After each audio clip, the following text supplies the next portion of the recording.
নমস্কার বন্ধুরা, আমি সুপ্রিয়া চলে এসেছি আজ আবারও একটি নতুন রেসিপি নিয়ে আপনাদের সাথে শেয়ার করতে। আজকের রেসিপিটি হলো ডালিয়ার খিচুড়ি। এই খিচুড়িটা কিন্তু বাচ্চা থেকে বয়স্ক প্রায় সকলেই খুবই পছন্দ করে। আজ আমি সেটাই তৈরি করব। তো এর জন্য আমি এখানে প্রায় 200 গ্রামের মতো ডালিয়া নিয়েছি, আর নিয়েছি 50 গ্রাম মুগ ডাল, 50 গ্রাম মসুর ডাল, কিছুটা কুচনো গাজর আর কুচনো বাঁধাকপি। তো চলুন বন্ধুরা, এবার রেসিপির দিকে এগোনো যাক।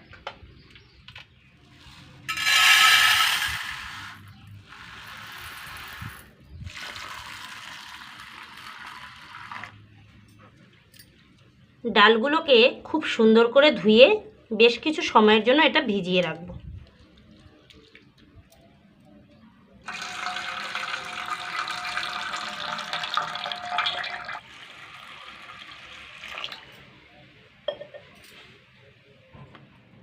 উনুনটা জ্বালিয়ে কড়াইটা এবার বসিয়ে দিলাম।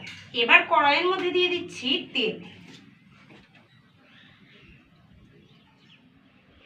ডালগুলোকে এবার জল ঝরিয়ে খুব সুন্দর করে তুলে নিয়েছি। এইবার এগুলোকে তেলের মধ্যে হালকা করে একটু ভেজে নেব।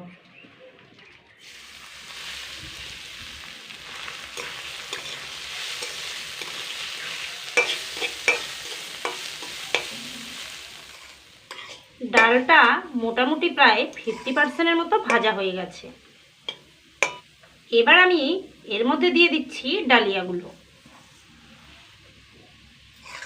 এবার একসঙ্গে দুটোই আরও কিছু সময় এটা ভেজে নেব। এখানে একটা কথা বলে রাখি বন্ধুরা, এই ডালিয়ার খিচুড়ি রান্না করার সময় অবশ্যই ডালগুলোকে একটু আগেই ভিজিয়ে রাখবেন, কেননা ডালিয়াটা খুব তাড়াতাড়ি সিদ্ধ হয়ে যায়, আর তখন দেখবেন ডালগুলো পুরোপুরি সিদ্ধ হবে না, সেক্ষেত্রে খেতে ভালো লাগবে না। তাই ডালটা একটু আগে ভিজিয়ে রেখে এইভাবে ভেজে নেবেন। আর আমি এখানে দুটো ডাল ব্যবহার করেছি, আপনারা চাইলে যে কোনো একটা ডাল দিয়েও এটা করে নিতে পারেন।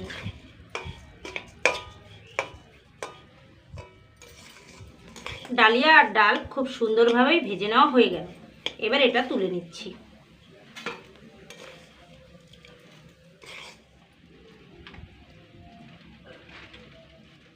আবারও কড়াইয়ের মধ্যে কিছুটা তেল দিয়ে দিচ্ছি।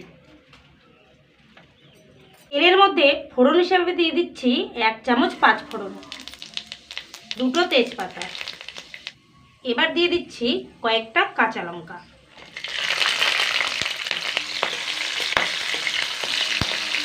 লঙ্কাগুলো হালকা লালচে হয়ে এসেছে।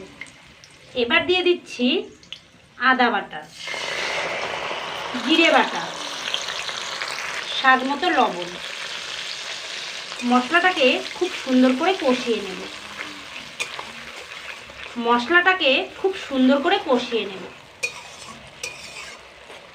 মশলাটা খুব সুন্দরভাবে কষানো হয়ে গেছে। এবার এর মধ্যে একে একে সেই গাজর কুচি আর বাঁধাকপি কুচিগুলো দিয়ে দিচ্ছি। মশলার সঙ্গে এগুলোকে 2-1 মিনিট কষিয়ে নেব।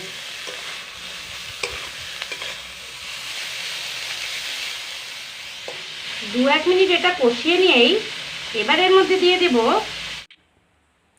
আগে থেকে ভেজে রাখা ডাল আর ডালিয়াগুলো। এবার সমস্তটা খুব সুন্দর করে একটু নাড়াচাড়া করে নিয়ে 2-1 মিনিট কষিয়ে নিয়েই এর মধ্যে দিয়ে দেব জল।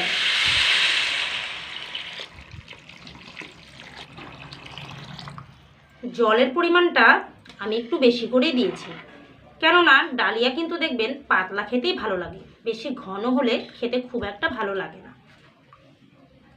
এবার দিয়ে দিচ্ছি খুব সামান্য পরিমাণে হলুদ। হলুদটা কিন্তু পরেই দেওয়ার চেষ্টা করবেন, তাহলে কিন্তু কালারটা খুব সুন্দর আসবে। তো এই অবস্থায় এটা আমি খুব সুন্দর করে এবার ফুটিয়ে নেব।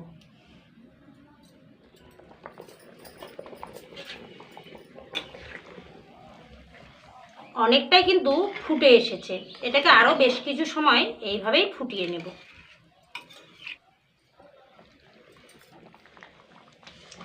এ পর্যায়ে এসে দেখুন অনেকটাই গাঢ় হয়ে গেছে, আর ডালিয়াগুলোও কিন্তু খুব সুন্দরভাবে ফুটে গেছে। দেখুন কতটা সুন্দরভাবে গাঢ় হয়ে গেছে। এবার আমি এর মধ্যে দিয়ে দিচ্ছি আগে থেকেই ভেজে রাখা কিছুটা বাদাম।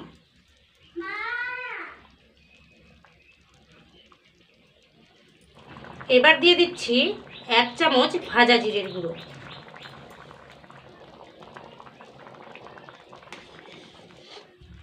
খুব সুন্দর করে এটা মিশিয়ে নেব।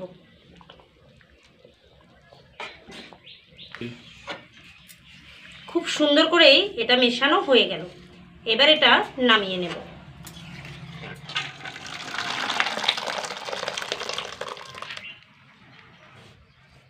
দেখুন বন্ধুরা, অনেকটাই কিন্তু গাঢ় লাগছে, আর হালকা একটু ঠান্ডা হলে আরও অনেকটাই গাঢ় হয়ে আসবে।